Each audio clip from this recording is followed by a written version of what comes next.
అపర్ణదేవి అయితే కావ్యతో ఇలా అంటూ ఉంటుంది.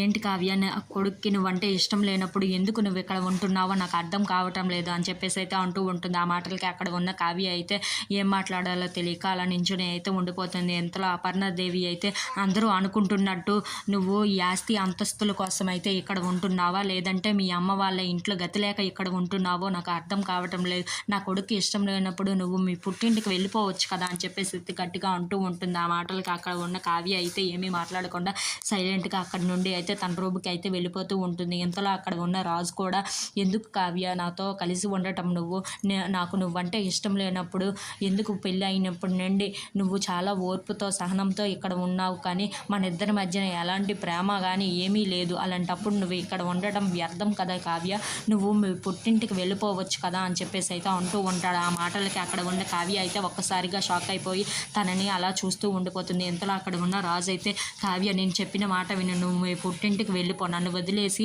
నువ్వు నీ పుట్టింటికి వెళ్ళిపోతే చాలా మంచిది అని చెప్పేసి అయితే గట్టిగా అంటూ ఉంటాడు. ఆ మాటలకి అక్కడ ఉన్న కావ్య అయితే, సరే నేను మా పుట్టింటికి వెళ్ళిపోతాను, అసలు నిజమేంటో అందరికీ బయట పెట్టి మా పుట్టింటికి అయితే మిమ్మల్ని వదిలేసి నేను వెళ్ళిపోతాను అని చెప్పేసి అయితే అంటూ ఉంటుంది. ఆ మాటలకు అక్కడ ఉన్న రాజు అయితే ఒక్కసారిగా షాక్ అయిపోయి కావ్య వైపు అలా చూస్తూ ఉండిపోతాడు.